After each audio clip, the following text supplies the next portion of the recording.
Oke, saya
oke, maaf tadi kelempar lagi.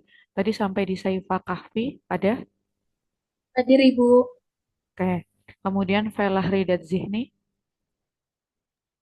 Hadir Ibu. oke. Kemudian Nur Azizah Zaskia Azahra Hasim, Hadir Ibu. oke. Kemudian Hanifah Nur Rohmaniyah, Hadir Ibu. oke. Kemudian Zaluna Zulfa,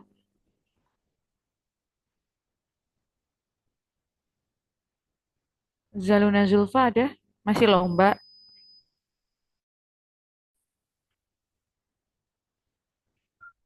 masih lomba ya Zaluna ya, hadir nggak dia? Lagi Coba. perjalanan ke Jakarta kayaknya, Bu. Oh, oke.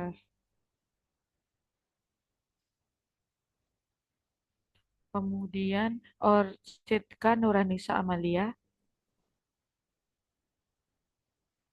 Hadir Ibu. Oke. Kemudian Ananda Faiza Ramadhani. Hadir Ibu. Oke. Kemudian Idris Aga Pradana. Hadir Ibu. Oke. Kemudian Frena Yuvania Dikna. Hadir Ibu. Oke. Kemudian Karisya Putri. Hadir Ibu. Oke. Kemudian Edward Malam. Hadir Bu. Kemudian Hazrah Habibah. Hazrah Nabilah, maaf. Hazrah Nabilah ada. Hadir Ibu. Oke. Kemudian Cahya Kamila Ramadhani. Hadir Ibu Cahya ada Cahya. Cahya. Oke. Hadir Kemudian Ibu. Orlando Love. Hadir Bu.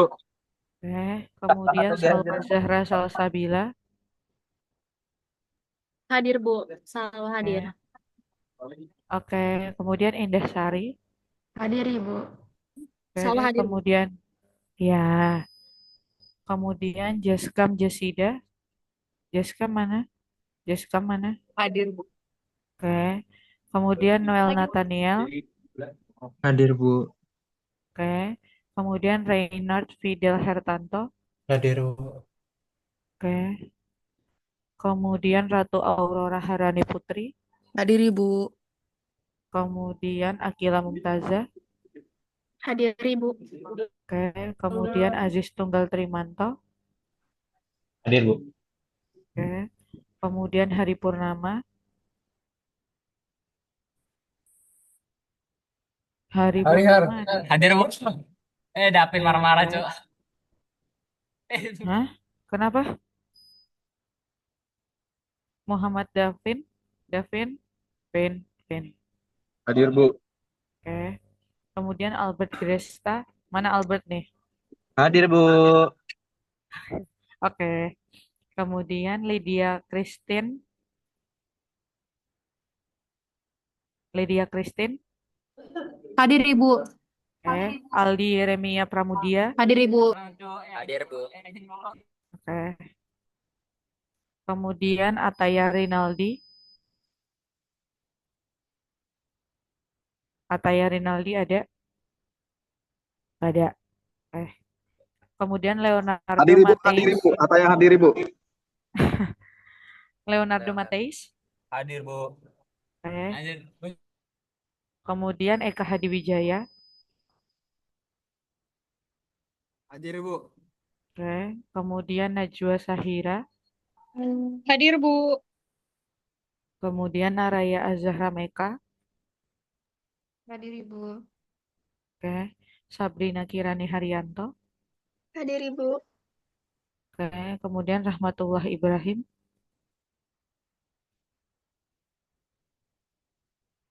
Rahmatullah Ibrahim ada? Kayak nggak ada. Kemudian Hadir ibu. Sampai baca dulu. kemudian Syifa Mawaddah. Hadir, Ibu. Oke. Kemudian Fani Selviana Putri. Hadir, Ibu. Oke. Kemudian Uwais Al-Qarni. Hadir bu. Kemudian Marcelia Stefani. Hadir, Ibu. Oke. Kemudian M. Goza Al-Ghifari. Hadir ibu. Oke. Kemudian Nugraha Bima.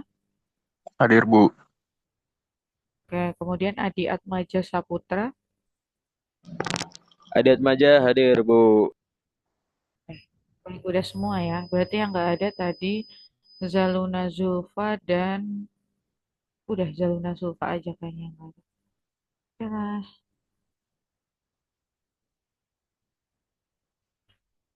Oke, ini siapa nih yang jadi satu? Aldi, Leon, sama Hari. Oh, ya udah. Kemudian kita akan lanjut ya. Saya izin share screen dulu. Jadi kan kemarin teman-teman udah presentasi terkait BI dan OJK ya. Jadi terkait BI sama OJK ini kan materinya juga sudah diupload di bagian tugas. Jadi eh, yang dapat presentasi BI tolong dipahami yang terkait OJK. Yang dapat presentasi OJK tolong dipahami yang tentang BI. Nanti insya Allah kita untuk UTS-nya, saya sih gambarannya nanti kan UTS kita kan udah minggu kelima nih. Setelah 2 pertemuan lagi kita akan UTS ya insya Allah. Nah itu teman-teman nanti akan untuk Davin nih sama Aldi bisa nggak kira-kira kalau misalnya dicariin kelas supaya kita bisa UTS-nya langsung. Maksudnya waktunya pun nggak di hari Selasa juga nggak apa-apa. Coba aja ada kelasnya hari apa, jam-jam berapa. Nanti coba dikomunikasikan ke saya. Siapa tahu waktunya bisa digeser gitu. Jadi misalnya nih dapat kelasnya Bu ada yang kosong hari Jumat nih gitu. Ya udah nggak apa-apa. Kita nanti UTS-nya hari Jumat. Yang penting di minggu ke berarti kan sekarang tanggal 5, nanti kita masih ada pertemuan di tanggal 12, masih ada pertemuan tanggal 19. Nah, 19 tambah 7 berarti 26. Kita akan harusnya jadwal itu presentasi. Kita jadwal UTS itu di tanggal 26 Oktober. Cuman kalau misalnya memang sebentar. Salah, Ding. Kita harusnya sekarang nanti kan kita masih pertemuan tanggal 7 sama tanggal 14. Kita akan UTS itu di tanggal 21. Nah, pokoknya di minggu tanggal 20 sampai tanggal 24 ini kalau ada kelas kosong tidak harus di jam berapa namanya? Nggak harus di hari Selasa dan jam ini. Coba aja dikomunikasikan. Nanti siapa tahu kalau misalnya saya nggak ada kelas atau mungkin kelas yang saya ampu di jam tersebut itu UASnya memang project. Nanti kita UAS secara langsung, UAS sih, UTS di kelas gitu. Jadi usahain UTS-nya jangan online. Bingung saya kalau UTS online ngeliatinnya gimana. Ya, begitu.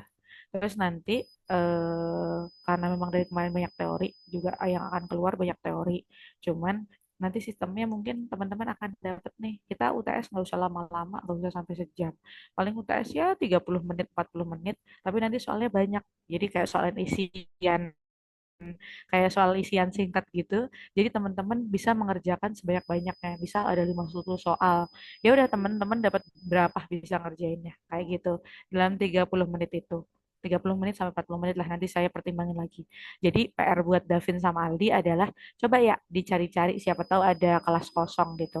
Atau kalau misalnya nanti saya ada kuliah juga yang kira-kira dia offline nih tapi ternyata saya UASnya project kan berarti mereka nggak perlu di kelas nih nanti saya kasih tahu biar kita bisa pakai kelas itu tapi di luar itu tolong cariin dulu aja Gitu ya. Nanti di Davin bisa. Terima kasih. Bentar ya, saya ada sesuatu dulu sebentar.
Oke, saya kembali.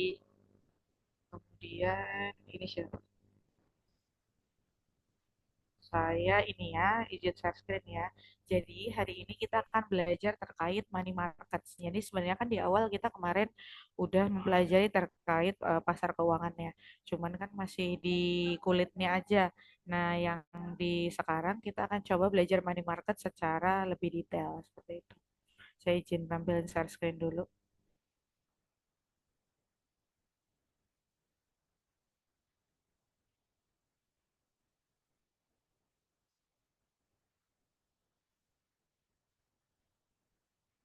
Nah, apakah sudah terlihat untuk slide-nya?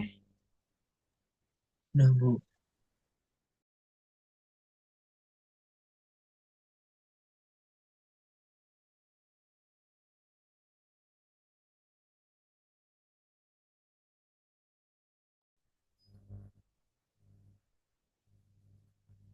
Ya, kemudian, nah ini adalah terkait money market atau pasar keuangan ya.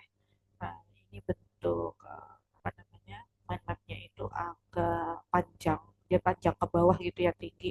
Jadi nanti di sini ada kita akan melihat bagaimana perhitungan return untuk money market. Jadi ada yields on money market securities. Kemudian nanti juga di sini ada instrumen-instrumen yang terdapat yang menjadi komoditas di dalam money markets. Dan kemudian juga di sini ada eh, siapa saja sih pihak-pihak yang akhirnya berpartisipasi atau menjadi yang menjalankan money market atau yang memang bertransaksi di dalam money market itu.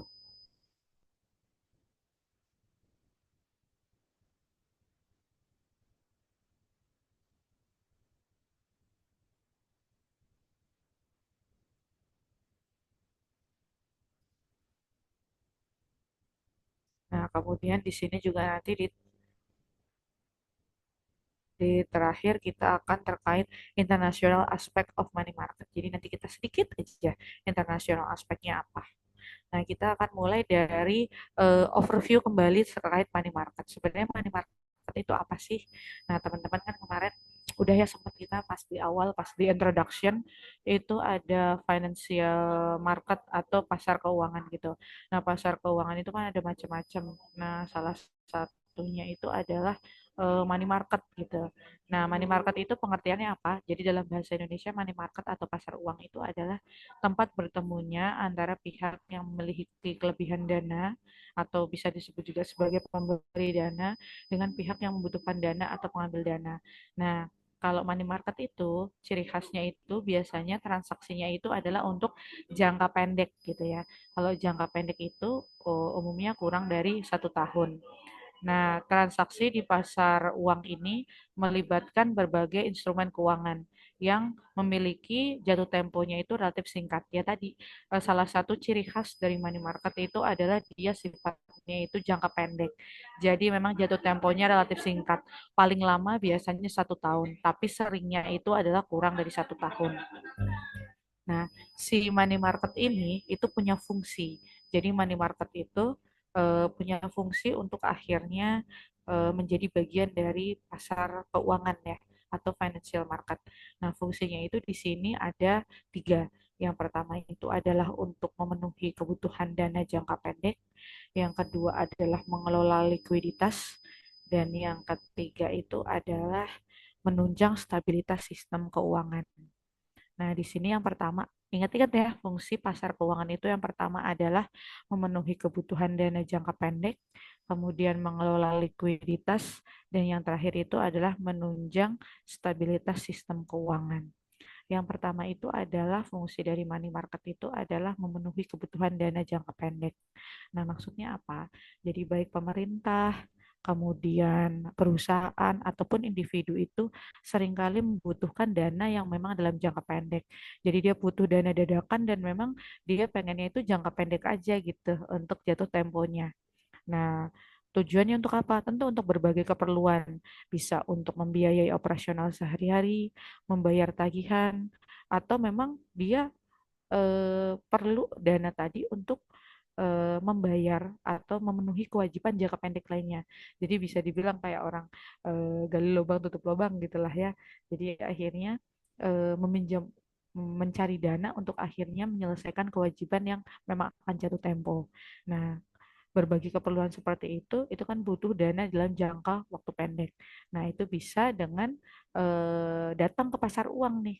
Jadi pasar uang itu menyediakan platform bagi mereka untuk memperoleh dana dengan cepat dan efisien yang secara administratif nggak ribet, tapi bisa tetap dapat dana dan dia juga bunganya tidak terlalu tinggi karena jangka waktunya pendek. Yang itu tadi yang pertama, yaitu memenuhi kebutuhan dana jangka pendek. Yang kedua itu adalah mengelola likuiditas. Nah, mengelola likuiditas itu maksudnya di sini adalah pasar uang membantu lembaga keuangan dan juga perusahaan dalam mengelola likuiditas mereka. Kan terkadang sebuah perusahaan itu punya kelebihan dana ya, dan kelebihan dana ini tadi tuh membuat perusahaan itu jadi sangat liquid. Nah, untuk mengelola eh, dana dari yang kelebihan tadi itu bisa dimasukkan ke pasar uang dengan menawarkan dana-dana yang dia punya untuk akhirnya disalurkan kepada yang memang membutuhkan dana seperti tadi orang-orang yang memang butuh untuk biaya operasional sehari-hari, kemudian butuh untuk bayar tagihan ataupun untuk membayar kewajiban jangka pendek lainnya. Nah, lembaga keuangan dapat menempatkan dana sementara di pasar uang untuk mendapatkan keuntungan. Jadi nempatin dana, menyalurkan dana, kelebihan dana tadi, itu kan untuk pembayaran pengembaliannya kan pasti ada bunganya ya. Nah, bunga inilah tadi yang akan menjadi keuntungan. Nah, sementara perusahaan dapat menggunakan pasar uang untuk mengelola arus kas masuk dan kas keluar. Ya tadi, karena perusahaan kan kalau terlalu liquid juga nggak bagus. Jadi likuiditas dari suatu perusahaan itu perlu dikelola. Nah, untuk mengelolanya, ketika ada kelebihan dana, itu bisa tuh dimasukkan ke dalam pasar uang untuk akhirnya bisa disalurkan dan nanti pada saat jatuh tempo ada pengembalian dengan keuntungan berupa bunga dalam jangka waktu pendek. Dan yang terakhir itu adalah menunjang stabilitas sistem keuangan. Nah, pasar uang berperan penting dalam menjaga stabilitas sistem keuangan dengan memfasilitasi aliran dana yang lancar dan efisien ya tadi. Karena pasar uang nih dalam hal ini tuh jadi kayak mediator, jadi kayak media untuk akhirnya orang yang kelebihan dana itu menyalurkan kelebihan dananya kepada yang memang membutuhkan dana. Nah, itu baik individu, perusahaan, ataupun institusi yang pada akhirnya nanti pada saat jatuh tempo itu akan ada keuntungan berupa bunga. Jadi tadi untuk menunjang stabilitas sistem keuangan. Jadi sekali lagi saya ulang, dari money markets ini fungsinya adalah yang pertama memenuhi kebutuhan dana jangka pendek, yang kedua mengelola likuiditas, dan yang terakhir adalah menunjang stabilitas sistem keuangan. Nah, instrumen di dalam pasar keuangan itu juga banyak. Jadi nggak cuma hanya eh, satu gitu, ada beberapa instrumen. Nah, sebenarnya nanti di sini kita akan bahas nih instrumennya apa aja. Nih. Instrumennya ada bermacam-macam nih di sini teman-teman. Jadi mulai dari sertifikat deposito atau sertifikat Bank Indonesia, kemudian nanti ada commercial paper, kemudian ada bankers acceptance, dan ada repurchase agreement. Nah, itu adalah gambaran aja ya, instrumen-instrumen atau komoditas-komoditas yang memang ditransaksikan di dalam pasar keuangan. Untuk penjelasannya nanti kita akan bahas satu persatu. Tapi sebelum ke sana, kita akan masuk dulu kepada perhitungan tingkat pengembalian dari pasar uang itu sendiri atau return dari pasar uang. Nah, cara perhitungannya itu ada macam-macam. Seperti di sini yang teman-teman bisa lihat ya. Ada bond equivalent yields, ada effective annual return, ada discount yield, dan ada single payment lead. Single payment lead. Nah, kita coba bahas satu persatu. Oh ya, sebelum ke sini, teman-teman juga harus ingat karakteristik dari pasar uang. Nah, kalau tadi kan saya bilang bahwa karakteristik utama atau ciri khas utama dari pasar uang itu adalah dia transaksinya itu berlangsung dalam jangka pendek. Jadi jatuh temponya yang dalam jangka pendek, artinya adalah kurang dari 1 tahun. Nah, jadi instrumen yang diperdagangkan di pasar uang itu umumnya memiliki jatuh tempo kurang dari 1 tahun. Nah, itu yang salah satu ciri khasnya. Tapi di sisi lain ada juga nih ciri khas lainnya, ada dua lagi. Yang pertama adalah tingkat likuiditas yang tinggi. Jadi instrumen pasar uang itu mudah diubah menjadi uang tunai tanpa mengalami penurunan nilai yang signifikan. Karena tadi dia jangka pendek ya, ketika dilakukan transaksi itu tingkat likuiditasnya tinggi dan cepat untuk akhirnya dia diubah menjadi uang tunai, dan pengurangan nilainya pun tidak signifikan, paling cuman bedanya nggak banyak gitu. Dan yang ketiga itu adalah risikonya rendah. Kenapa sih risikonya rendah? Seperti yang saya bahas sebelumnya sebelum kita membahas BI dan OJK ya. Ketika kita membahas tentang terkait jatuh tempo atau maturity gitu. Semakin panjang tingkat maturity, berarti kan risiko yang terjadi di dalam kegiatan investasi itu kan semakin lama ya. Karena semakin lama maka risiko yang muncul pun akan semakin tinggi.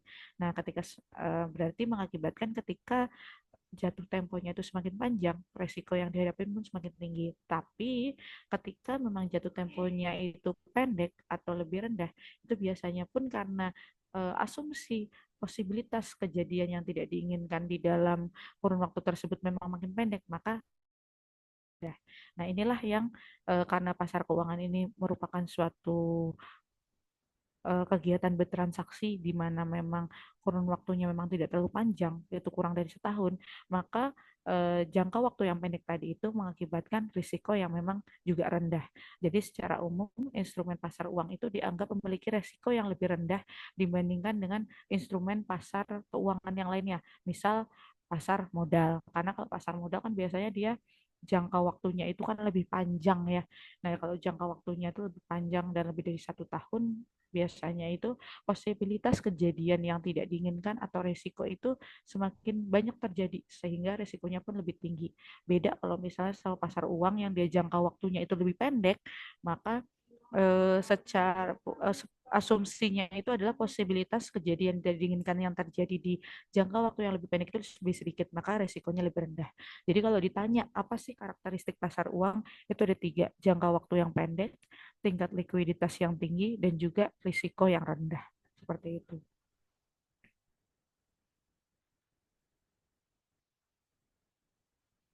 Nah, contoh kasusnya seperti apa? Jadi ada nih, contoh kasus pasar uang itu seperti apa sih, Bu? Nah, contoh kasus pasar uang itu adalah misalnya ada sebuah perusahaan manufaktur nih butuh dana untuk membayar gaji karyawan pada akhir bulan.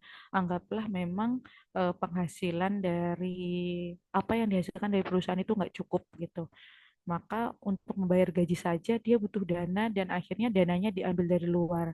Nah, perusahaan itu bisa tuh menerbitkan commercial paper untuk bisa mendapatkan dana jangka pendek untuk tadi bisa memenuhi kewajibannya membayar gaji pada karyawan di akhir bulan. Atau misalnya di sini contohnya lembaganya itu adalah bank. Anggaplah bank itu kan memiliki kelebihan dana. Karena kan kalau bank itu kan memang aktivitasnya itu adalah dia menerima dana dari nasabah, kemudian dia menyalurkan kepada nasabah lain yang membutuhkan. Nah, inilah yang terjadi ketika memang bank itu memiliki kelebihan dana jangka pendek, bank tersebut dapat membeli sertifikat deposito untuk memperoleh dana pendapatan tambahan. Jadi maksudnya pendapatan tambahan di sini adalah dari sertifikat deposito tadi kan akan ada bunganya. Nah, itu akan menjadi pendapatan tambahan dari bank tersebut. Ya, contohnya kurang lebih seperti tadi ya, dua tadi. Jadi memang pasar uang ini merupakan bagian dari sistem keuangan yang berperan penting tuh untuk akhirnya bisa memfasilitasi transaksi keuangan jangka pendek. Nah, maka dari itu perlu juga dipahami nih terkait pasar uang dan apa saja instrumen-instrumen yang ada di dalamnya. Nah, kemudian teman-teman, kalau teman-teman lihat sekarang apa yang tampil di layar, itu adalah yields on money market securities. Jadi bisa dibilang yield money market securities ini adalah bagaimana perhitungan return atau tingkat pengembalian yang akan didapatkan ketika memang terjadi transaksi di dalam pasar uang. Itu ada beberapa jenis yang tadi sudah saya sebutkan. Ada bond equivalent yields, ada effective annual return, ada discount yields, dan ada single payment yields. Nah, kita mulai dulu dari bond equivalent yields. Nah, kalau bond equivalent yield ini adalah perhitungan untuk mengkonversi yields dari instrumen pasar uang yang didiskontokan ke bentuk yang dapat dibandingkan dengan obligasi kupon. Sesuai dengan namanya, yaitu bond equivalent yields, jadi di sini itu melibatkan nilai dari kupon sebuah obligasi. Jadi sesuai dengan definisi tadi bahwa bond equivalent yields itu adalah instrumen pasar uang yang perhitungan returnnya itu didiskontokan ke bentuk yang dapat akhirnya dibandingkan dengan obligasi kupon atau kupon dari obligasi. Jadi untuk melihat return pengembaliannya, dia membandingkan dengan return yang didapat dari eh, kupon obligasi. Nah, karena instrumen pasar jadi instrumen yang eh, bisa menggunakan bond equivalent yields ini misalnya kayak treasury bills, kemudian itu kan tidak memiliki bunga secara berkala ya. Jadi bond equivalent yields ini cocok untuk akhirnya dijadikan sebagai formula untuk menghitung berapa return yang akan didapatkan ketika memang berinvestasi di pasar uang seperti itu. Nah, jadi ketika memang tidak ada pembayaran bunga yang berkala, maka bond equivalent yields ini bisa digunakan sebagai alat untuk menghitung return. Nah, bond equivalent yield ini dihitung dengan mengalihkan diskon atau perbedaan antara harga beli dengan harga nominal, lalu menormalisasikannya dengan tingkat tahunan menggunakan 365 hari. Jadi rumusnya itu adalah face value dikurangi purchase value dibagi purchase value dikali 365 hari per day of maturity-nya. Misalnya, karena kita bicaranya pasar uang, maka dia kan jangka pendek, maka biasanya dia itu maksimal setahun sehingga di sini digunakan untuk satuannya itu adalah hari seperti itu. Jadi 365 per hari.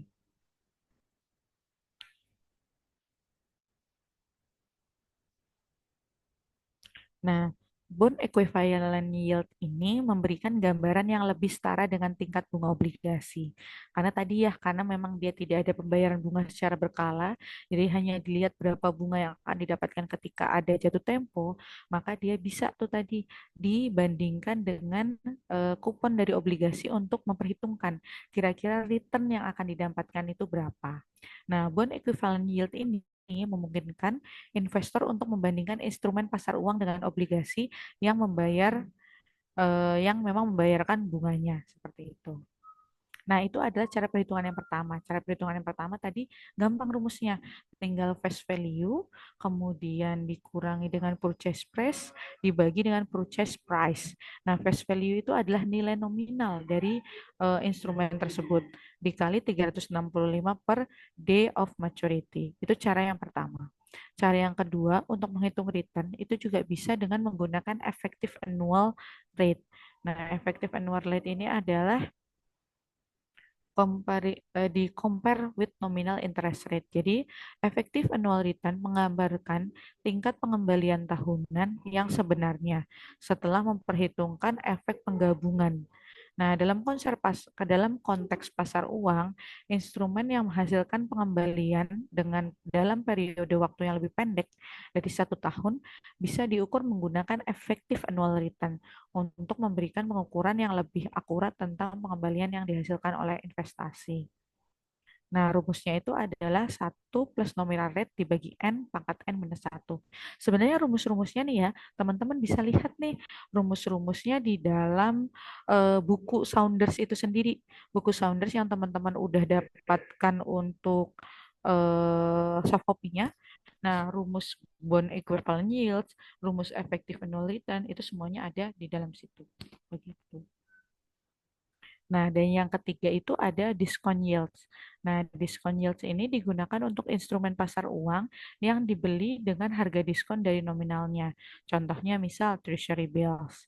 Nah, yield ini mencerminkan pengembalian dari instrumen diskonto tersebut dinyatakan dengan persentase dari nilai nominal, bukan dari harga beli. Jadi yang dipakai itu adalah nilai aslinya dari instrumen pasar uang tersebut, bukan harga belinya. Jadi sebuah instrumen itu biasanya dia ada nilai asli atau nilai nominalnya dan juga ada nilai harga belinya seperti itu.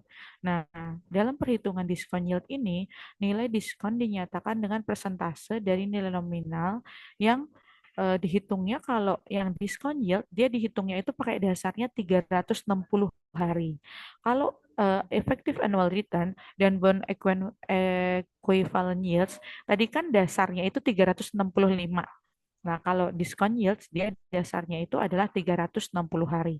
Jadi hati-hati, beda metode, maka beda dasar atau basis yang dipakai untuk perhitungan hari dalam 1 tahunnya. Kalau untuk bond equivalent yields itu dia 365, kalau dan effective annual return juga 365. Nah, kalau misalnya diskon yield dia pakainya yang 360. Rumusnya juga sama, teman-teman bisa melihat rumusnya di dalam buku Saunders yang sudah teman-teman dapatkan.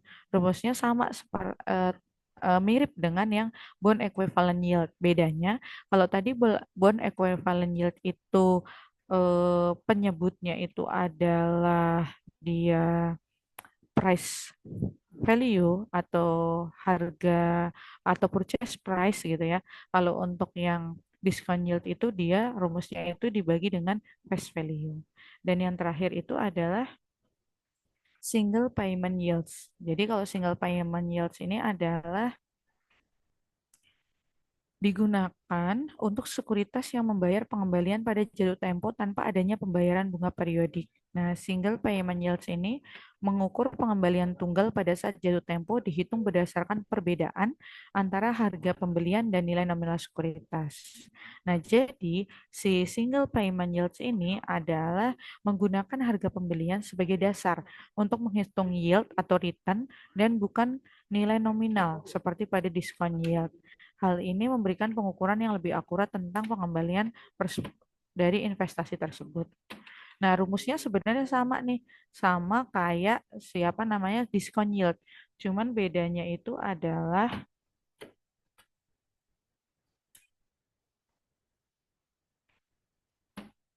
Bedanya itu adalah kalau tadi yang diskon yield dia pembaginya itu menggunakan face value, kalau yang single payment yield dia pembaginya itu menggunakan purchase price. Nah, beda antara diskon yield dan single payment yields dengan bond equivalent itu adalah kalau diskon yield dan single payment yields dia menggunakan basisnya 360 hari.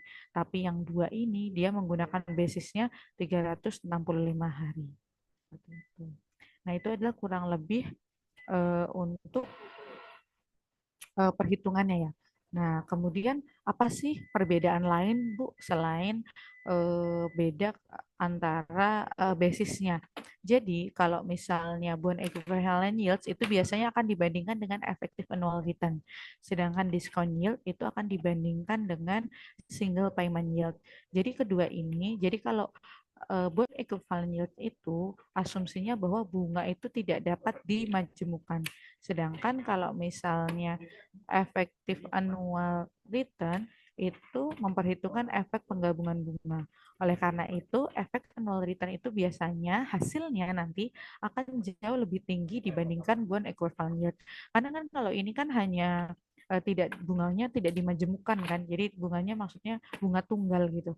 Sedangkan kalau efektif annual return dia bunga majemuk. Maka ketika suatu instrumen di pasar keuangan dihitung menggunakan rumus bond equivalent yield dan juga efektif annual return, itu biasanya hasilnya akan lebih tinggi untuk returnnya ditunjukkan ketika menghitung menggunakan efektif annual return.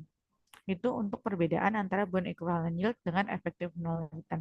Kenapa kita membandingkannya ini dengan ini, kemudian discount yield dengan single payment? Karena standarnya yang sama. Jadi kita membandingkannya apple to apple. Kalau yang bond equivalent sama effective annual return kan standarnya sama-sama pakai harinya 365.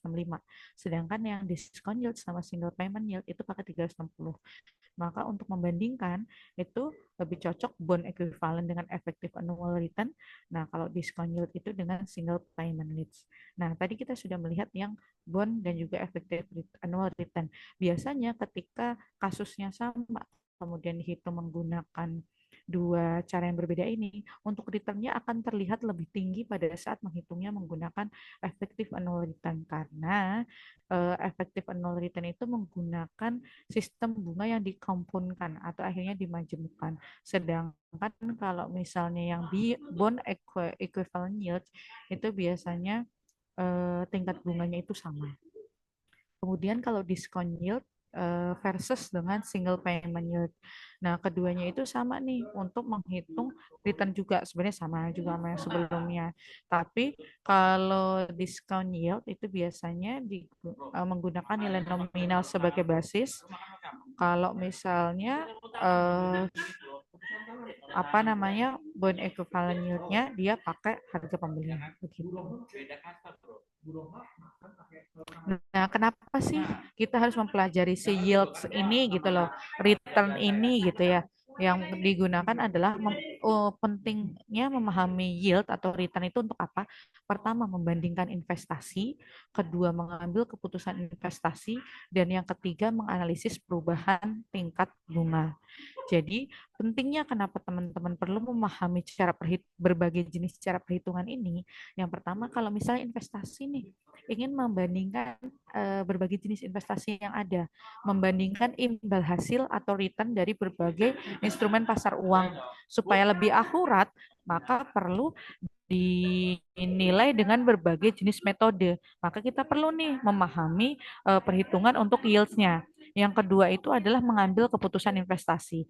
Ya, ketika kita sudah membandingkan investasi, kita kan harus mengambil keputusan mau berinvestasi atau tidak. Kalau misalnya mau berinvestasi, mau investasi di instrumen yang mana? Nah, itu tadi butuh pengetahuan untuk cara menghitung yield tadi.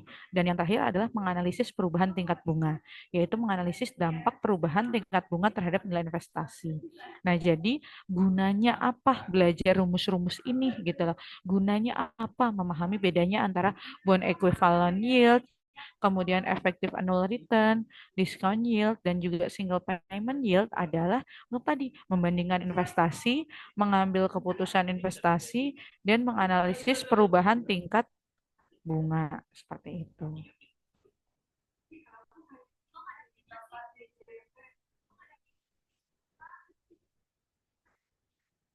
Nah, sekarang kita akan beralih kepada yang selanjutnya, yaitu adalah instrumen-instrumen yang ada di dalam money market.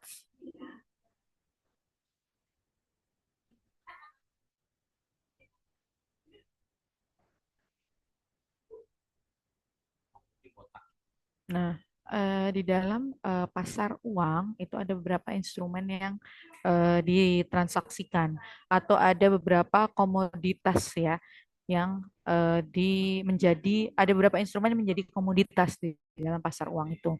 Yang pertama itu ada treasury bills, kemudian ada federal funds, ada repurchase agreements atau disingkatnya itu repo, ada commercial papers, negotiable certificates of deposit, bankers acceptance, dan yang terakhir itu adalah Oh, enggak, cuman sampai banker acceptance saja.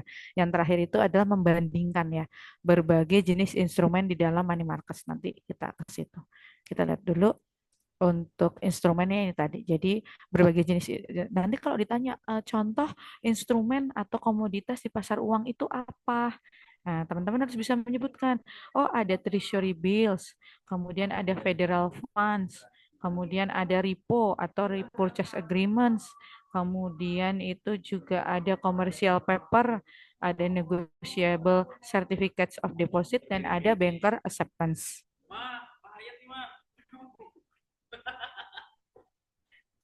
Nah, treasury bills, kita bahas satu persatu. Kita mulai dari treasury bills. Nah, biasanya diterbitkan oleh pemerintah. Nah, pemerintah di sini itu biasanya adalah pemerintah pusat. Nah, dianggap instrumen paling aman karena didukung oleh kepercayaan penuh terhadap penerbit, yaitu dalam hal ini pemerintah. Jadi, kenapa treasury bills itu dianggap menjadi suatu instrumen yang dianggap paling aman? Karena asumsinya bahwa ya yang nerbitin pemerintah gitu. Pemerintah itu nggak akan rugi, pemerintah itu nggak akan bangkrut. Maka akhirnya treasury bills ini menjadi suatu instrumen yang dianggap paling aman dibandingkan instrumen yang lain. Nah, biasanya treasury bills ini diterbitkan oleh pemerintah pusat. Nah, kalau di luar negeri namanya tetap treasury bills, tapi kalau di Indonesia itu contohnya adalah treasury bills yang memang diterbitkan oleh Bank Indonesia atau Surat Berharga Indonesia atau SBI. Tuh. Yang kedua itu ada federal funds. Nah, federal funds ini adalah dana yang dipinjamkan antar bank dalam sistem perbankan. Jadi bank sentral nih, bank sentral misalnya kalau di Indonesia ada Bank Indonesia, kalau di Amerika Serikat adalah Federal Reserve gitu. Jadi Federal Reserve itu biasanya eh, bisa mengucurkan dana untuk akhirnya dipinjamkan kepada bank-bank nasional gitu ya, untuk akhirnya membantu pendanaan di dalam bank nasional tersebut. Nah, biasanya digunakan untuk memenuhi persyaratan cadangan minimum yang sudah ditetapkan oleh bank sentral. Jadi sebuah bank itu kalau berdiri biasanya dia harus punya dana minimum yang mengendap di dalam banknya untuk menjamin bahwa federal funds ini bisa menjamin bahwa bank nasional ini itu mampu gitu untuk menjaga operasionalnya, mampu untuk menjaga kelangsungan hidup dari bank tersebut, maka ada dana cadangan minimum yang harus dimiliki oleh bank tersebut. Nah, terkadang dana cadangan minimumnya ini itu nggak sampai gitu dengan standar yang dikeluarkan oleh bank sentral. Maka di sini bank sentral bisa memberikan dana pinjaman kepada bank nasional untuk akhirnya memenuhi minimum persyaratan cadangan dana. Seperti itu. Kemudian tingkat suku bunga Federal Funds merupakan indikator penting bagi kebijakan moneter. Nah, biasanya Bank BI kan kemarin teman-teman juga udah bahas BI ya. Salah satu fungsinya BI adalah menjaga stabilitas ekonomi dengan tadi menyesuaikan tingkat suku bunga yang memang sesuai dengan kondisi ekonomi pada saat itu, dan memang tingkat suku bunga yang akhirnya ditetapkan oleh bank sentral itu merupakan indikator penting dalam kebijakan moneter dan juga indikator penting untuk mengontrol perekonomian seperti itu. Itu untuk federal funds. Kemudian yang ketiga ada repo atau repurchase agreements. Nah, repo atau repurchase agreements ini adalah transaksi jual beli surat berharga dengan kesepakatan untuk membeli kembali surat berharga tersebut pada jatuh tempo dengan harga yang telah ditentukan. Nah, sering digunakan oleh lembaga keuangan untuk mengelola likuiditas jangka pendek. Jadi, antar lembaga keuangan itu dia mengeluarkan semacam perjanjian di mana, oh ya sudah nih saya kasih dana segini, tapi nanti saya minta dana segini, tapi nanti agreement itu akan saya beli lagi, misalnya 1 bulan kemudian dengan harga segini ya, begitu. Jadi memang ada perjanjian antar lembaga keuangan untuk akhirnya tetap menjaga likuiditas dari lembaga tersebut agar tidak berlebihan tapi juga tidak berkurang. Maka untuk akhirnya mengelola itu bisa menggunakan repurchase agreement antar lembaga keuangan. Kemudian ada juga commercial paper ya. Commercial paper itu adalah surat utang jangka pendek yang diterbitkan oleh perusahaan yang memang dianggapnya itu perusahaan yang apa ya? Perusahaan yang bonafit atau bahasa lainnya perusahaan yang memang bagus atau perusahaan yang kredibel gitu untuk membiayai kebutuhan modal kerja. Nah, biasanya dia tidak tidak dicadangkan dengan aset fisik, tapi yang dijual di sini itu untuk komersial papernya itu adalah yang dijual di sini adalah reputasi perusahaannya, nama dari perusahaannya. Ketika perusahaan itu dianggap bonafit, perusahaan itu dianggap kredibel, kemudian perusahaan itu dianggap punya reputasi yang bagus gitu. Itu biasanya bisa menerbitkan komersial paper berupa surat utang jangka pendek. Nah, jadi kalau komersial paper itu ciri khasnya adalah perusahaan yang menerbitkan itu memang perusahaan yang mempunyai reputasi yang baik. Dan yang selanjutnya itu di sini ada,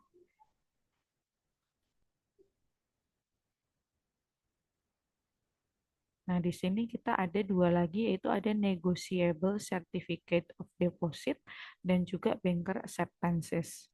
Nah, kalau negotiable certificate of deposit itu adalah surat berharga yang diterbitkan oleh bank yang dapat diperdagangkan di pasar sekunder. Nah, biasanya menawarkan tingkat bunga yang lebih tinggi dibandingkan dengan rekening tabungan biasa. Jadi kalau negotiable certificates of deposit itu biasanya diterbitkan oleh bank. Nah, dan bunga yang dijanjikannya biasanya lebih tinggi dibandingkan dengan seorang nasabah yang hanya menabung di bank saja. Dan yang terakhir itu adalah banker acceptance. Nah, banker acceptance ini adalah surat wesel yang diterima dan dijamin pembayarannya oleh sebuah bank. Nah, sering digunakan dalam perdagangan internasional untuk memfasilitasi transaksi antara pembeli dan juga penjual. Jadi itu tadi adalah jenis-jenis instrumen atau komoditas yang ada di dalam pasar uang. Bisa diingat, pertama ada treasury bills, kemudian ada federal funds, ada repurchase agreement, ada commercial paper, dan ada negotiable certificate of deposit dan juga banker acceptance. Nah, untuk membandingkannya, saya ada tabel nih. Sebentar, saya stop share dulu. Saya tampilkan perbandingan antar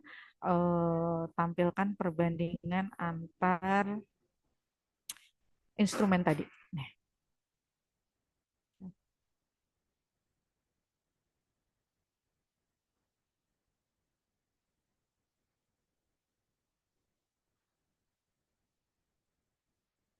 Nah, ini teman-teman, jadi ini adalah perbandingan ya. Jadi di sini ada fiturnya.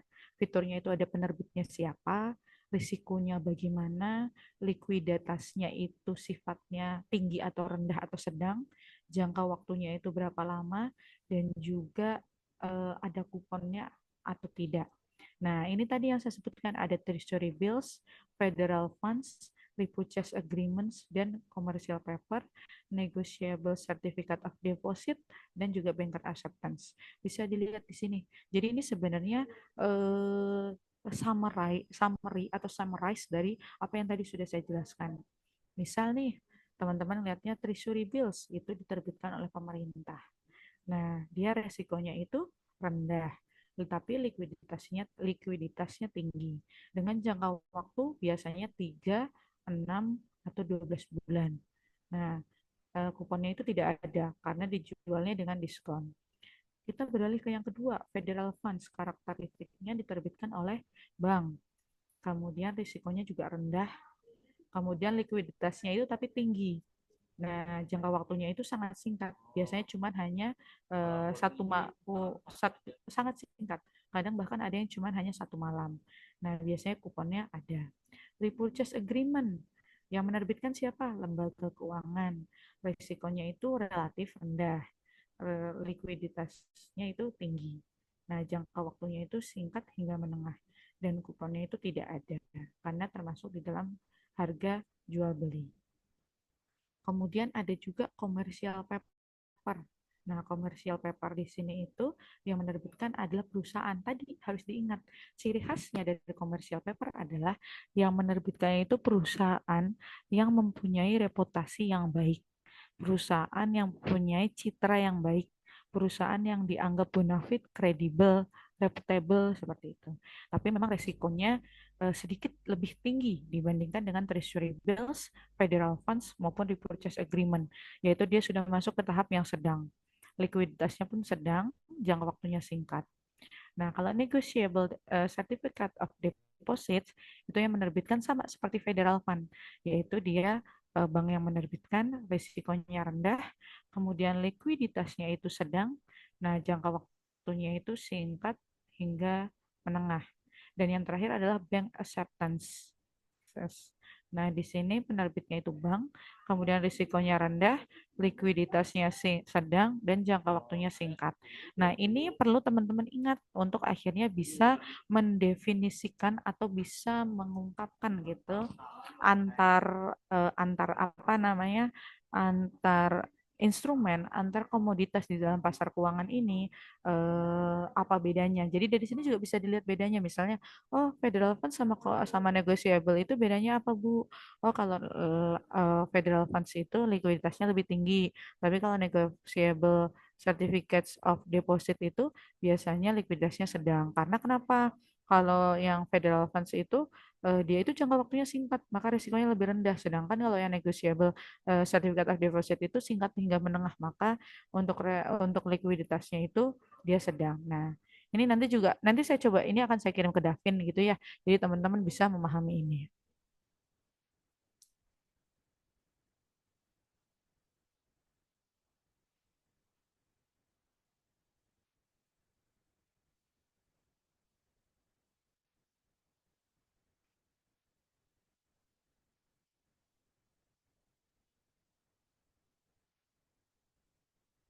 Nah, kita kembali ke mind map ini. Nah, kita kan tadi sudah mempelajari terkait bagaimana cara menghitung return, kemudian instrumen atau komoditas apa saja yang ada di dalam pasar keuangan. Nah, sekarang dan perbandingan ya antar instrumen di dalam pasar uang gitu ya. Sorry, eh, kita nyebutnya di dalam hal ini pasar uang. Karena kalau kita ngomongnya pasar keuangan, itu jatuhnya financial market. Tapi kalau kita ngomongnya pasar uang, itu adalah money market, seperti itu. Nah, setelah kita mengetahui ya instrumennya itu apa aja, komoditasnya itu apa aja, kemudian juga tadi cara menghitung untuk returnnya itu berapa caranya. Nah, di sini kita juga perlu eh, mengetahui siapa saja partisipan atau siapa saja yang terlibat di dalam pasar uang seperti itu. Tapi sebelum ke situ, kembali lagi kepada tadi ya, komoditas atau instrumen yang ada di dalam pasar uang. Jadi, akhirnya kan komoditasnya itu banyak, kemudian lebih dari satu lah, itu kan berarti banyak. Kemudian dia juga bermacam-macam dengan karakteristiknya masing-masing. Lalu apa sih yang biasanya, apa faktor-faktor yang biasanya mempengaruhi pilihan instrumen mana yang akan jadi instrumen investasi? Biasanya itu ada 4 pertimbangan di sini. Yang pertama itu ada jangka waktu pembendanaan, tingkat risiko yang dapat ditoleransi oleh investor, likuiditas yang dibutuhkan, dan juga tingkat pengembalian yang diharapkan. Jadi, beberapa faktor yang menjadi pengaruh atau yang mungkin memberikan pengaruh terhadap pemilihan instrumen atau komoditas di pasar uang itu ada 4 faktornya. Teman-teman catat dan ingat ya, karena di sini nggak ada. Jadi memang ada beberapa hal yang sengaja tidak saya tampilkan supaya teman-teman bisa berusaha untuk mencatat gitu, untuk akhirnya bisa mengingat itu gitu. Nah, beberapa hal tadi ya kayak di awal juga tadi banyak yang akhirnya saya nggak tampilkan di layar, tapi saya cuman hanya mengutarakan dan menjelaskan seperti itu. Harapannya sih teman-teman bisa mencatat itu sebagai nanti bahan materi untuk diujikan dan juga untuk pengetahuan teman-teman tentunya, karena kan selain nilai ujian gitu yang akan menjadi output dari mata kuliah PIK ini, teman-teman itu diharapkan bisa mengerti terkait pasar dan institusi keuangan, ya at least kalau tidak mengerti secara keseluruhan, at least bisa mengetahui instrumen-instrumen ataupun komoditas-komoditas yang diperdagangkan di pasar keuangan, baik berupa pasar uang maupun pasar modal. Nah, yang pasar uang tadi kita sudah bahas ada eh, kayak treasury bills, kemudian commercial paper, kemudian ada negotiable certificate of deposit, dan lain sebagainya. Nanti di pasar modal ada beda lagi. Misalnya kalau di pasar modal itu nanti ada terdiri dari dua, ada bond market dan ada juga stock market gitu. Nah, itu nanti kita akan pelajari. Sekarang kita ke pasar uang dulu. Nah, untuk akhirnya investor itu memilih mana sih yang akan dia investasikan di pasar uang. Nah, ada faktor-faktor yang mempengaruhi pilihan investor. Yang pertama adalah jangka waktu pendanaannya. Memang seluruh instrumen yang tadi disebutkan itu jangka waktu pendanaannya itu jangka pendek, kurang dari 1 tahun. Tapi kan dalam kurang dari 1 tahun itu juga bermacam-macam ya.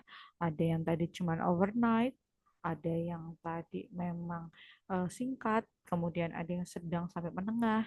Nah, sedang sampai menengah itu bisa dibilang ya mungkin kurang kurun waktu 6 sampai 12 bulan. Kemudian kalau singkat itu kurun waktu 1 sampai 3 bulan.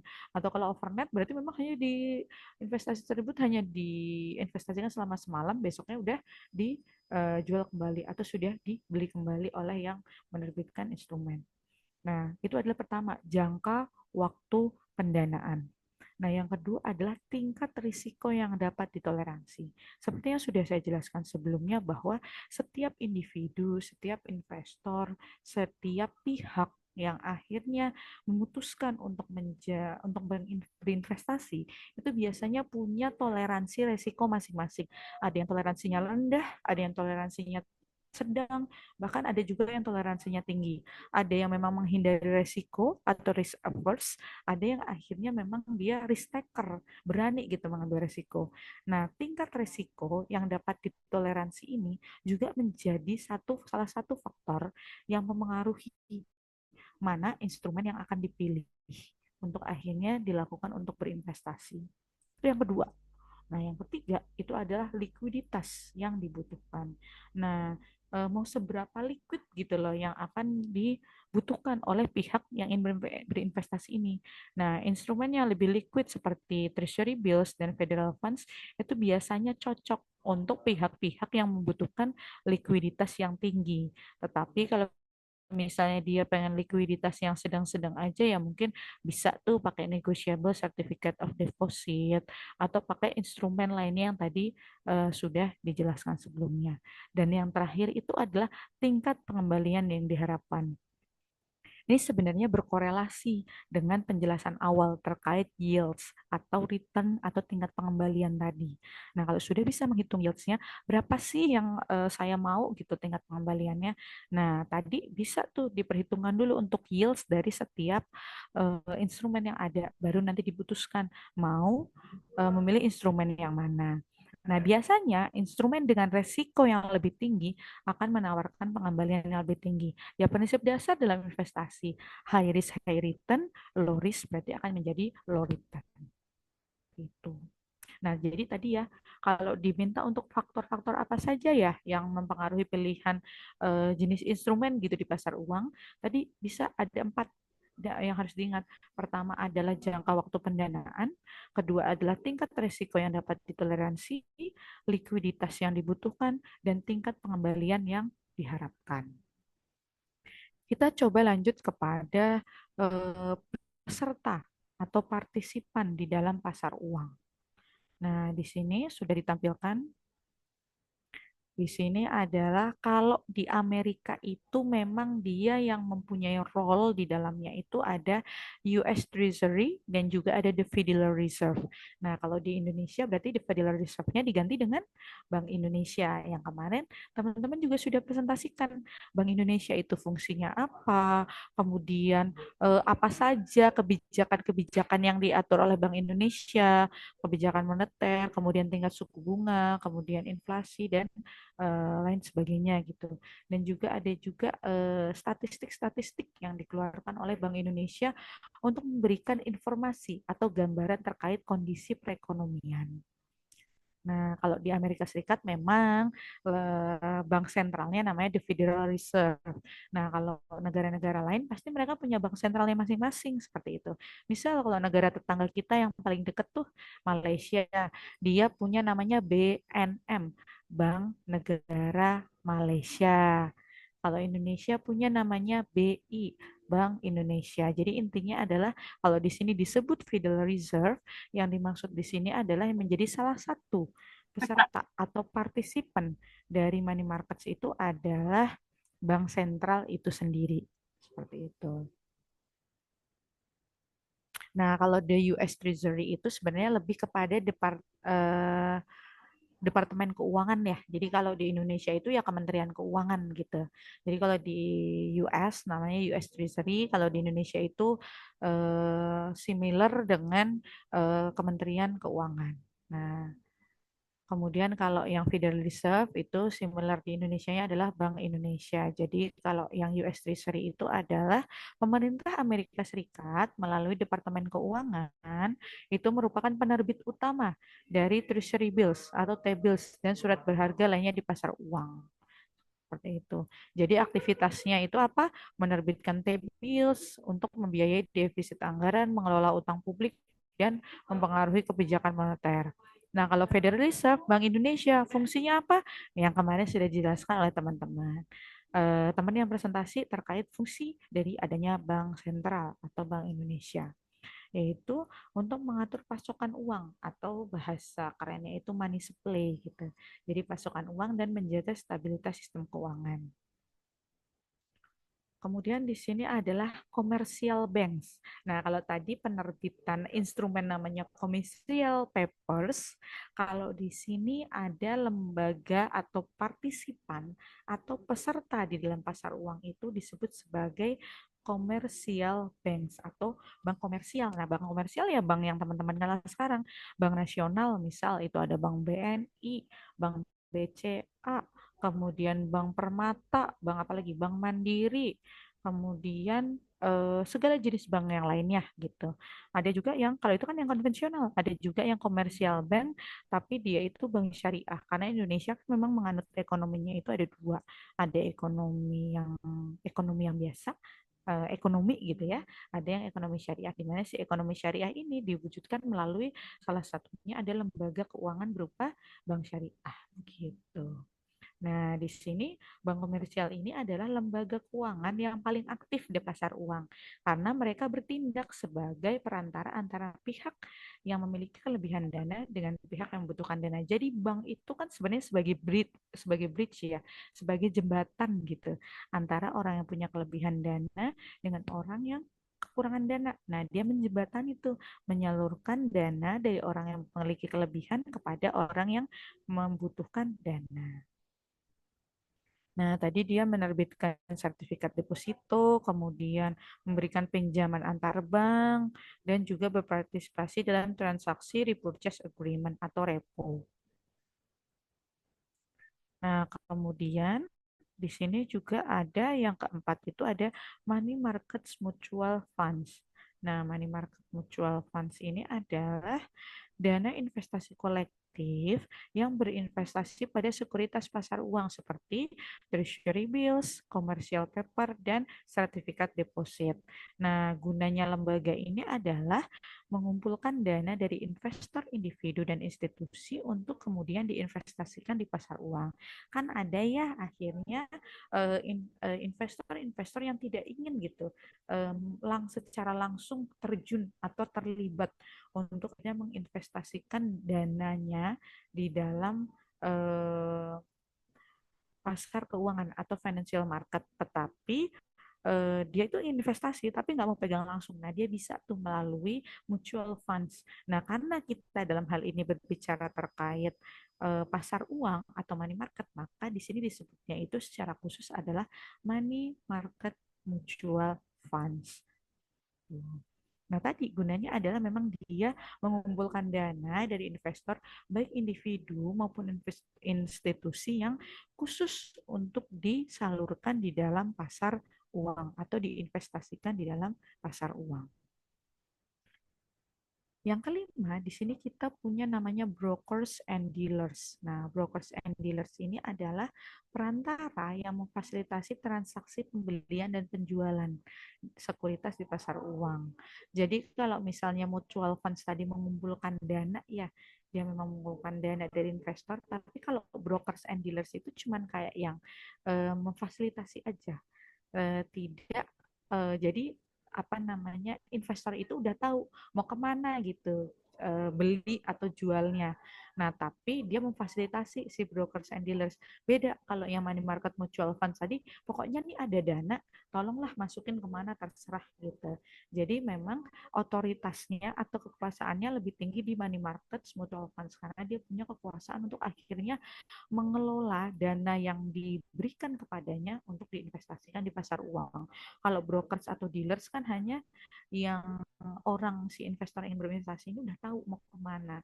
Dia hanya menjembatani saja, tapi tidak punya hak atau tidak punya otoritas untuk memutuskan nih mau diinvestasikan kemana. Dia cuman ibaratnya jadi perpanjangan tangan saja. Beda kalau yang money market mutual funds, dia punya otoritas, dia punya kekuatan untuk akhirnya uh, berpikir berinvest, ini uang mau diinvestasiin di mana kayak gitu. Jadi beda ya antara money market mutual funds dengan brokers and dealers. Kemudian di sini juga ada corporations. Corporation siapa? Perusahaan. Perusahaan baik besar maupun kecil yang memang udah mau gitu berpartisipasi di pasar uang.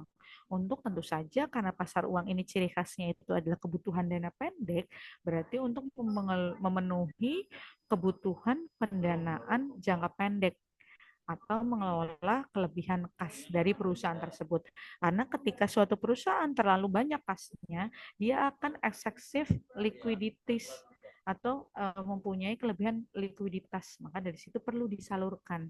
Nah, kalau nggak mau disalurkan yang jangka panjang atau hanya perlu jangka pendek aja, pasar uang itu merupakan salah satu pilihan yang cocok untuk akhirnya mengelola dana yang tadi berlebih di dalam perusahaan atau corporations.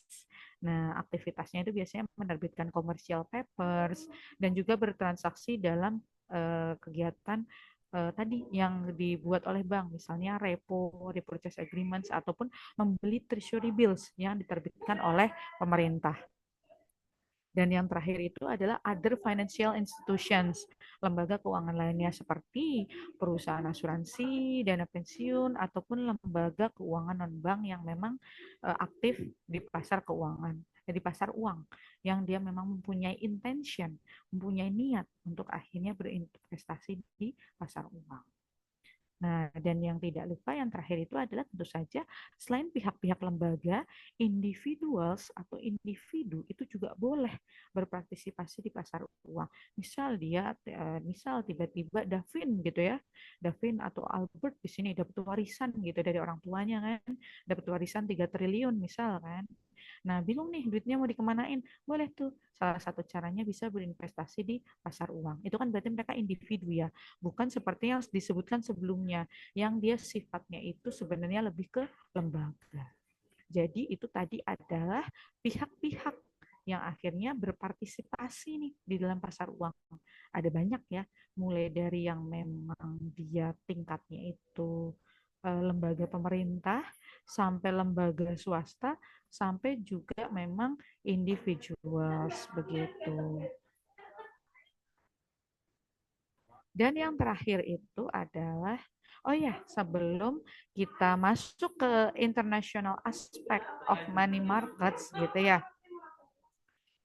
teman-teman juga perlu dipahami interaksi antar peserta di pasar uang gitu. Ada pemberi dana dan ada juga pengambil dana serta ada perantara. Jadi interaksinya itu yang memberikan dana itu bisa pemerintah, bisa bank sentral, bisa lembaga keuangan atau individu. Sama pengambil dana pun juga sama. Jadi si partisipan-partisipan yang ada di sini itu bisa di satu sisi menjadi pengambil dana, di satu sisi bisa menjadi pemberi dana. Tergantung siapa yang punya kelebihan dana kan. Karena kan di pasar uang ini kan memang ajang atau pasar yang memang bertemu antara penjual dan pembeli, di mana memang antara pihak yang punya kelebihan dana dengan pihak yang kekurangan dana untuk akhirnya bisa mendapatkan dana jangka pendek. Nah, sama seperti apa namanya tadi instrumen gitu loh. Kalau instrumen kan tadi ada faktor-faktor yang mempengaruhi pemilihan suatu instrumen. Nah, di dalam money market participant atau di dalam ketika kita membahas peserta yang ada di dalam pasar keuangan, itu ada juga faktor-faktor yang mempengaruhi partisipasi tersebut. Ada 4. Yang pertama itu adalah kondisi ekonomi, yang kedua adalah tingkat suku bunga, yang ketiga itu adalah risiko, dan yang keempat itu adalah regulasi. Jadi ada 4 ya. Ada kondisi ekonomi, tingkat suku bunga, risiko, dan juga regulasi. Nah, kondisi ekonomi ya tahulah teman-teman kondisi ekonomi makro ya. Dari kayak tingkat inflasi, kebijakan moneter. Nah, itu mempengaruhi itu demand and supply di dalam pasar uang. Kemudian tingkat suku bunga yang kita udah bahas di dalam 2 bab. Determinan dari tingkat suku bunga itu apa aja, kemarin sudah dijelaskan. Kemudian risiko sama sebenarnya. Tipe risiko yang bisa ditoleransi. Apakah dia tipe yang risk averse atau misalnya yang menghindari risiko atau yang dia risk taker yang mengambil risiko. Yang terakhir adalah regulasi yang dibuat oleh pemerintah. Itu mengaruhi itu bagaimana partisipasi setiap partisipan yang tadi dijelaskan di dalam pasar keuangan. Begitu. Jadi tadi ya faktor-faktor tadi harus diperhatikan. Faktor-faktor yang akhirnya untuk memilih instrumen, kemudian juga faktor-faktor yang akhirnya digunakan untuk faktor-faktor yang mempengaruhi partisipasi pihak-pihak yang saya jelaskan tadi. Dan yang terakhir itu adalah aspek internasional dari pasar keuangan. Nah, aspek internasional dari pasar keuangan kita di sini bahas satu nih, ada Euro Money Markets. Jadi apa sih Euro Money Markets itu gitu? Euro Money Market itu merujuk kepada pasar uang selain mata uang negara tempat transaksi yang mengandung kata euro. Pasar ini tidak terbatas berbagai mata uang di dunia. Jadi Euro Money Markets ini adalah transaksi yang memang dilakukan dalam mata uang asing di luar negara asal. Seperti itu biasanya pesertanya itu di pasar keuangan internasional ini udah bukan hanya satu negara saja, tapi sudah berbagai negara seperti itu.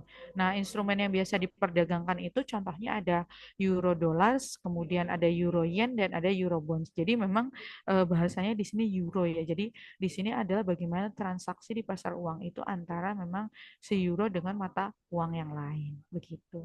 Jadi dari apa yang sudah kita bahas tadi, yang perlu teman-teman perhatikan adalah tadi apa aja sih instrumen di dalam atau komoditas di pasar keuangan, kemudian siapa saja yang berpartisipasi di pasar keuangan, kemudian faktor-faktor yang mempengaruhi pemilihan instrumen, dan juga faktor-faktor yang mempengaruhi akhirnya partisipasi pihak-pihak di pasar keuangan itu seperti apa saja. Nah, itu terkait money markets, mungkin silahkan kalau ada yang mau didiskusikan dari teman-teman, saya persilahkan. Gitu. Oh ya, sambil menunggu pertanyaan mungkin atau ada yang mau didiskusikan, saya punya tugas nih. Oh ya, Noel, nanya dulu deh. Noel mau nanya apa? Oke, baik Bu. Terima kasih atas kesempatannya. Saya ingin tanya tadi Bu terkait money market mutual fund. Nah, itu Oh, kan penjelasannya itu kan kayak gambaran bahwa dana investasi yang dikolektif untuk diputar kembali kayak gitu. Nah, contoh gimana ya? Contoh nyatanya di Indonesia tuh kalau kita lihat tuh kayak gimana ya, Bu? jadi yang eh, Noel maksud adalah contoh praktikal dari money market mutual fund gitu ya. Iya, Bu.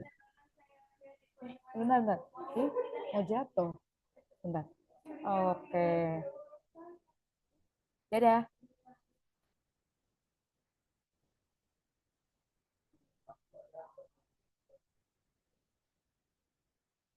Kalau dari Noel sendiri, gambaran yang Noel dapat kayak gimana misalnya? Kalau dari yang Nah, saya jelaskan tadi. Nah, kalau secara konsepnya sih saya udah kepikir ya Bu, kayak misalkan ada orang yang punya kelebihan dana gitu, dia ingin berinvestasi. Nah, cuman mungkin orang ini tuh nggak mau ambil repot kayak gitu, makanya dia milih dananya itu dapat diputar kembali, tapi bukan dia yang handle gitu Bu. Nah, tapi secara gambaran nyatanya saya belum nangkep gitu, maksudnya contoh nyatanya itu kayak gimana sih gitu praktiknya. Ya. Jadi money market di mutual fund itu kan memang bisa dibilang reksadana dari reksadana tapi khusus di pasar uang gitu ya. Jadi sebenarnya mutual fund itu juga nanti pada akhirnya tidak hanya untuk pasar uang saja, tapi kenapa di sini disebutnya money market mutual fund karena memang di sini reksadananya itu khusus di pasar uang. Sebenarnya pelaksanaannya sama kayak reksadana pada umumnya aja. Misal Noel punya uang, terus Noel nggak mau berdagang sendiri, ya udah masukin ke reksadana, nanti reksadana yang akan menginvestasikan itu. Cuman karena kita ngomonginnya itu adalah money market, ya sudah berarti hanya diinvestasikannya ke money market aja. Tapi nanti terserah si reksadana ini tadi mau mau menginvestasikannya di instrumen yang mana. Jadi kalau secara praktikalnya sebenarnya praktiknya ya praktik reksadana pada umumnya, Noel. Jadi Noel kasih sejumlah uang ke mereka, kemudian mereka akan menginvestasikan. Nah, Noel kan udah percaya nih sama mereka.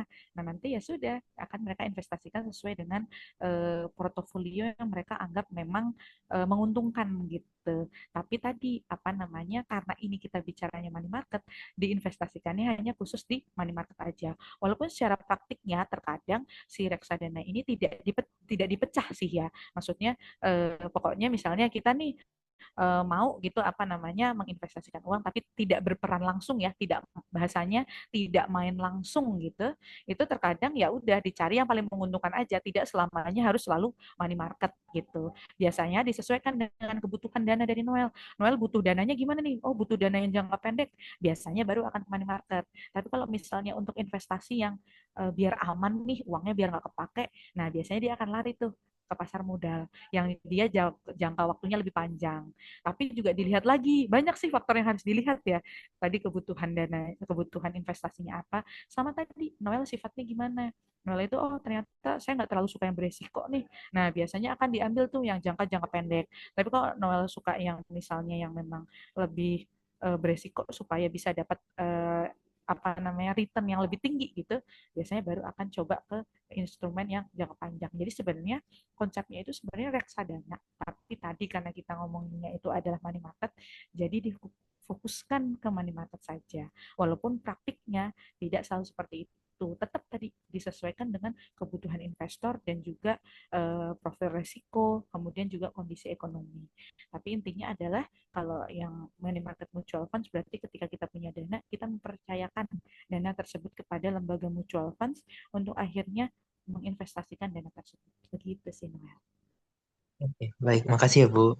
Oke, sama-sama Noel, semangat. Baik, sambil menunggu, siapa tahu mungkin ada yang ingin berdiskusi kembali. Jadi kita kan ini udah pertemuan kelima ya. Kita ada pertemuan ke tinggal ada pertemuan ke-6 sama pertemuan ke-7. Nah, beberapa pertemuan kan saya sudah menjelaskan kemarin teman-teman sudah presentasi. Nah, minggu depan sama pertemuan ke-7 gantian ya teman-teman yang presentasi lagi gitu. Cuman di minggu depan sama di minggu ke-6 sama minggu ke-7 itu kan masih ada dua materi lagi nih kita. Ada yang bond markets itu masuk kepada pasar modal dan ada di apa namanya yang KPR itu aduh kok saya lupa bahasa Inggrisnya bentar saya lihat dulu nih saya tampilin aja deh di itu kita bentar ya saya tampilin dulu oh ini apa namanya mortgage ya. Nah, kelompoknya kan udah punya nih, kelompoknya sudah ada kemarin yang kelompok BI sama OJK, masing-masing sudah 4 kelompok untuk BI, sudah 4 kelompok untuk OJK.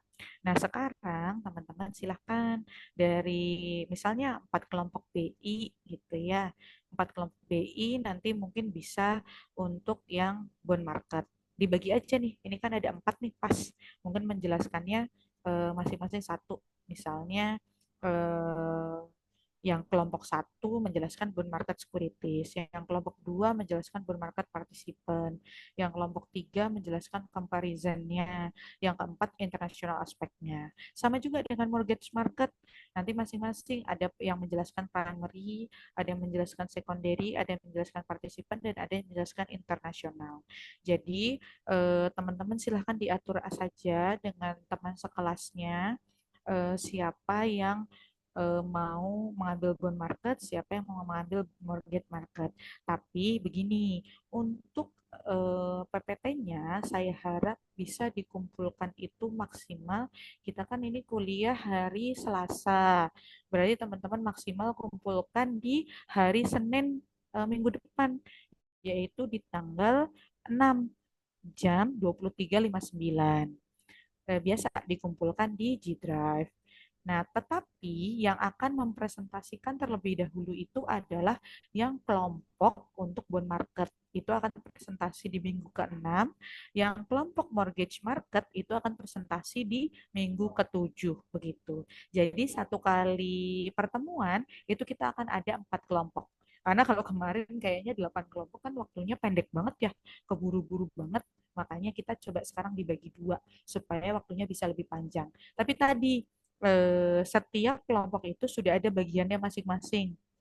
Jadi ada yang khusus membahas bond market securities, kemudian ada khusus membahas partisipan, kemudian kalau yang mortgage marketnya itu ada yang primary, ada yang secondary dan lain sebagainya. Silahkan disesuaikan dengan RPS yang udah saya kasih kan ya ini ya, kalau nggak salah apa belum? Udah belum ya Davin ya? Saya lupa. Davin, Aldi, saya udah pernah kasih belum ya? Atau Noel? Pernah kasih nggak Untuk saya? materinya, Bu. Iya, yang ini nih yang saya tampilin di depan ini udah pernah saya kasih belum, Di? Udah sih, Bu, untuk Udah yang ya? iya. Iya, yang SAP gitu ya, itu kan udah pernah saya kasih. Jadi teman-teman nanti silahkan disesuaikan dengan yang ada di sini ya. Nanti Aldi sama David mungkin bisa bantu teman-temannya untuk bagi gitu. Untuk PPT-nya ya disesuaikan aja dengan kebutuhan gitu, yang kira-kira cukup untuk presentasi per kelompok itu ya 20 menitan lah maksimal gitu ya, jangan lama-lama. Nanti supaya saya juga bisa mengevaluasi atau membahas dari apa yang teman-teman presentasikan. Tetapi untuk materi presentasi harus dikumpul Senin depan semuanya. Karena kalau misalnya nanti yang mortgage market itu baru dikumpulin Senin depannya lagi, kasihan yang bond market, dia kerja lebih dulu. Jadi biar kerjanya bareng-bareng, baik yang bond market maupun yang mortgage market itu tetap dikumpulkannya di tanggal, tadi saya bilang tanggal berapa? Lupa. Di tanggal 6 Oktober maksimal jam 23.59. Tapi untuk presentasinya yang bond market itu di tanggal 7, yang untuk siapa namanya mortgage market itu di tanggal 14. Itu depannya Aldi ada penampakan penampakan siapa di itu di ya Allah. Siapin, Bu. Davin coba duduk sebelahnya Aldi.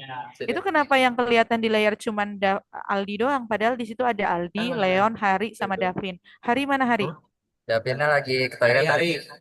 Hari yang saya, Bu. Itu yang orangnya. Atuh. Nih pasti sambil sama yang lain nih, sama ngerjain yang lain nih di kelas nih. Nah gitu ya. Aldi bisa, maksudnya teman-teman dan yang lainnya bisa dipahami untuk tugas minggu depan ya. Jadi minggu depan kita, minggu ke-6 ke-7 kita akan presentasi. Nah silahkan dibagi aja, terserah ada tuh mau ngebaginya gimana, mau di spin atau mau dari Davin dan Aldi yang menentukan, saya kembalikan kepada teman-teman. Begitu ya. Baik, ada yang mau didiskusikan lagi? Kalau misalnya sambil menunggu mungkin boleh Aldi berarti ya mungkin ya yang screenshot ya. Iya, Bu, saya yang Ya boleh screenshot. silahkan. Nah, ayo muncul dulu semua di screenshot dulu. Teman-teman kita dokumentasi dulu ya. Ini yang ganteng di. Ya Allah, Rahmatullah Ibrahim kenapa bentuknya begitu sih? Muncul enggak, muncul enggak, muncul enggak? Kenapa? Pusing saya. Muka kamu tuh muncul enggak gitu loh. Coba background belakangnya diganti. Kameranya tuh kamera ngaco. Oh, Hilang-hilangan gitu sih. makanya kan serem kan kayak gitu. Kayak koneksinya nyambung putus gitu. Nah, better. Eh, tapi kayaknya emang kamera Itu dia ada deh yang yang kena sensor bermasalah. mukanya tuh. Ya udah, silakan Aldi. Oke, kita dokumentasi dulu ya. Untuk set yang pertama, satu, dua, agak. Iya. Aman. Untuk set yang kedua, satu, dua, Tiga. Ya kayak ini aja print berlipat. udah, Bu. Oke, baik, terima kasih. Ternyata ada yang bertigaan juga ya di sini ya, trio nih. Trio Cahya, Deskam sama Salwa nih. Kan Salwa mulai mukanya nggak kelihatan kan, Wak? Nah, sekarang Cahya yang mukanya kelihatan. Oke. Baiklah, terima kasih teman-teman buat kehadirannya hari ini. Tolong dipersiapkan presentasinya dengan sebaik mungkin. Kita ketemu minggu depan dengan satu pertemuan 4 kelompok ya. Jadi diatur waktunya ya 15 sampai 20 lah, atau 10 sampai 20 menit, nggak usah lama-lama. Gitu. Terima kasih atas kehadirannya. Saya tutup. Wassalamualaikum warahmatullahi wabarakatuh. Selamat sore. Bye-bye. Waalaikumsalam Ibu, makasih Bu. Iya, Orchidka.